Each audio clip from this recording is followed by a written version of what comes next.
O episódio 2 de Jasmine Hotel da segunda temporada acabou de sair e eu não tô acreditando no que eu vi. O Penteus tá causando uma discussão no paraíso por causa da sua redenção, a Lute tá tendo alucinações do Adão e temos uma das melhores músicas do desenho até agora. Caramba, esse episódio tá incrível. Por isso hoje eu vou destrinchar cada detalhe desse episódio. Então vamos lá. Esse episódio se passa paralelamente com o episódio 1, só que aqui acompanhamos a visão do paraíso após a guerra absurda que rolou no último episódio da primeira temporada. Basicamente, com a morte de Adão e o sacrifício de Serpentius, a serpente acabou indo pro céu. Ali tínhamos descoberto que redenção era sim possível. Entretanto, os anjos estavam meio em dúvida disso, por isso um julgamento foi organizado para saber o que fazer com ele. Nas líderes tínhamos Sarah, que estava confusa, e Emily, que estava convencida de que redenção era possível, e uma corte de anjos com raiva dos segredos do extermínio anual no inferno. Como um escudo de proteção, então, Sarah começa a tender ao lado que duvidava da redenção de Serpentius. O Pedro, guardião dos portões do paraíso, diz que não tinha deixado ele entrar e não tinha ideia de como ele apareceu. Eles sequer tinham visto. A Emily fala pra Sarah deixar de loucura, porque as duas irão pro processo na frente delas. Lute, que com decorrência do último extermínio tinha perdido um braço,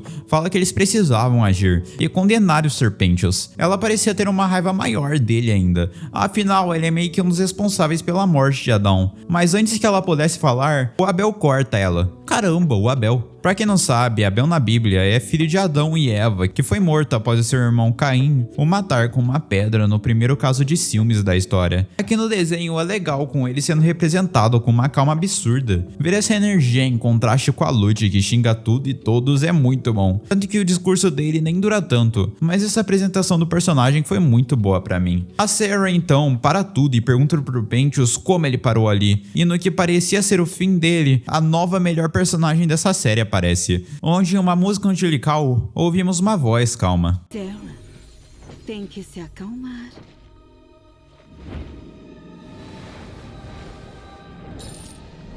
Minha cara criança, por favor, conte sua história.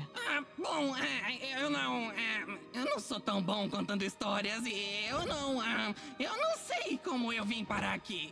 Senhora, quem é você? Eu sou conhecida como a voz de Deus. Caramba, é muito bom ouvir a voz de Deus aqui. Ela passa a vibe de amar todas as pessoas do planeta, tanto que mesmo com todo mundo duvidando do Penteus, ela olha pra toda a situação com a maior calma e paz do mundo, pedindo pra ele contar a sua história e por que algum dia ele foi considerado um pecador. E nessa temos o visual antigo do Serpentius revelado. Ele era um inventor que não saía do quarto, mas que admirava muito o mundo cheio de vida que existia lá fora. Mesmo que, sabe, a Inglaterra da segunda revolução industrial definitivamente não era cheio de vida. Ele estava fazendo seu serviço numa boa, mas de repente viu uma mulher vagando perto da sua oficina. Uma jovem cheia de vida. Entretanto, de repente, um homem misterioso apareceu. E rapidamente o homem pegou a sua faca e assassinou a mulher a sangue frio, com muitos cortes e sadiquismo. Mas vendo isso, Penteus não fez nada. Ele não tinha coragem, ele não conseguiu ajudar. Ele podia ter o entregado ou levado à justiça, mas não teve coragem. O homem voltaria a assassinar outras 5 mulheres e ele não fez nada, nunca foi pego. E o Penteus não fez nada em relação a isso. Chorando, Penteus fala que levou essa culpa ao túmulo e acabou indo ao inferno. Ele sabia que merecia isso. E mesmo depois de ouvir isso, a voz de Deus continuava calma e assertiva, perguntando o que ele fez para estar ali agora. Ele chorando não conseguia saber. Então a voz de Deus pega na sua mão e dá a coragem que ele precisava, fazendo Penteus revelar. Ele tinha amigos. Dessa vez ele caiu numa situação parecida. Eles estavam sob perigo e ele tinha que fazer algo. Dessa vez ele não fugiria. Assim ele pegou seu dirigível e morreu em guerra por conta deles, sendo assim uma alma redimida. A Lute duvida da história, fala que isso era bobagem. Ele omitiu a morte de uma pessoa e por morrer em guerra ele agora estava no paraíso. Nesse momento a voz de Deus deixa claro, ele foi altruísta, se importou mais com a vida dos outros, conseguir ir contra os seus erros do passado, purificando a sua alma e virando um anjo assim. Ver a redenção sendo possível saindo da boca de um anjo é libertador. Eu amo assistir essa cena. Sobre tudo isso, 2 curiosidades que eu notei enquanto fazia esse vídeo. A descrição do assassinato que Penteus presenciou é muito semelhante com os crimes cometidos por Jack o Estripador. Pra quem não sabe, esse foi um caso de assassino em série que matava várias mulheres no final do século XIX na Inglaterra. Até hoje não se sabe quem foi esse homem, apenas que ele matou confirmadamente 5 mulheres, número próximo a 6 que ele disse. E em segundo lugar, essa descrição dada pela voz de Deus nos faz finalmente descobrir os requisitos que você precisa para chegar ao paraíso, sendo eles ser altruísta, se importar mais com a vida dos outros, não ter pendências para levar à morte. No caso do Pentious, ele se redimiu dos seus erros do passado. Isso me faz pensar como Angel Dust está perto de uma redenção. Vamos voltar ao episódio do julgamento, por exemplo. Ele foi altruísta ao salvar a Nifty, se importou mais com a vida dele para ele não ser massacrado pelo Valentino, e por fim ainda falta ele ir conta para o que quer que foram os crimes que o levaram a ser um pecador. Voltando ao episódio, a Lute não estava concordando com essa decisão. Ela estava muito brava, não era possível que tudo isso era verdade. A voz de Deus disse que não sentia mentiras na fala do Pentious. Nesse momento, Sarah se opõe. Antes que a Lute faça algo, ela vai contra, e diz que Pentious foi redimido, e ela não permitiria a Lute o machucar. Ele era um anjo. A Lute também fica muito brava quando ela recebe a notícia que não seria líder do exército exorcista com a morte do Adão. Afinal, esse posto foi passado ao seu filho, Abel. Isso é ótimo para o inferno. Abel parece ser bem mais gente boa em relação a isso, embora a prática do extermínio parece estar em xeque agora. Toda a maneira que a Lute agiu nessa corte me faz pensar que ela é uma religiosa, conservadora, absurda, e pra mim isso combina muito com a personagem dela. Felizmente, a Sarah fala pra ela cancelar todos os seus planos agora. Temos uma cena interessante da Lilith mostrando que ela ignora Charlie, e por agora temos uma ótima cena da Emily com o Sr. Pentious. A Emily tem uma missão de apresentar o paraíso ao Pentious, mas nada empolga muito a cobra, porque ela queria ver os seus amigos de novo. Nesse momento, vemos a primeira música desse episódio, que pra mim passa uma vibe de Welcome to Heaven Parte 2. Essa música é bem meh, mas pelo menos estabelece uma dualidade legal, mostrando toda a energia do paraíso, mas mesmo assim, mesmo com tudo isso, o Pentious não estava feliz, porque ele queria ver os seus amigos no inferno.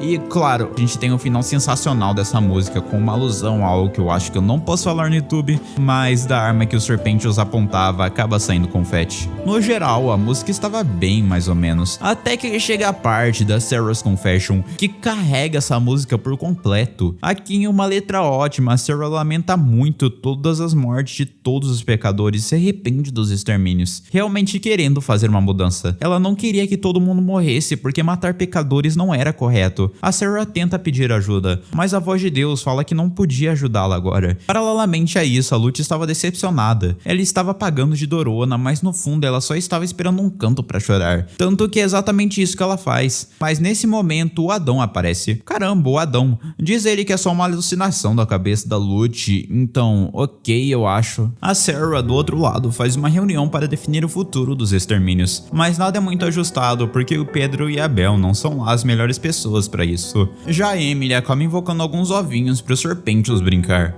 Mas o que eu quero chamar a atenção é a música que rouba a cena nesse episódio. A Lute entra no quarto do Adão e além de destruir tudo, ela começa a ter um surto de raiva, dizendo que iria matar cada uma das pessoas do inferno. Eu realmente queria colocar essa música pra vocês, mas saibam que ela fala sobre toda a raiva da Lute e isso é exibido muito bem, dizendo que as pessoas vão sofrer olho por olho, tendo uma vingança exatamente da mesma forma pelos males que foram causados a paraíso. Acho interessante como a Lute tem uma lógica burra. Ela quer matar todos os pecadores porque sim, fazendo um genocídio achando que ela está certa porque os pecadores mataram anjos, sendo que eles agiram em legítima defesa, como se fosse um pecado contra o paraíso se defender da morte. Caramba, eles iam todo ano e faziam um extermínio em massa do inferno, pra talvez assim controlar uma rebelião. Com certeza tinha maneiras melhores de fazer isso. Por fim, temos o anúncio de lockdown no paraíso, com a Sarah dizendo que graças à morte do Adão, e como todos os anjos estavam com medo, o paraíso seria fechado. Não é como se fosse tão fácil o acesso de qualquer forma. Por causa disso, antes dos portões se fecharem, a Emily vai correndo e avisa com pressa a Charlie sobre tudo o que aconteceu, como vimos no último episódio.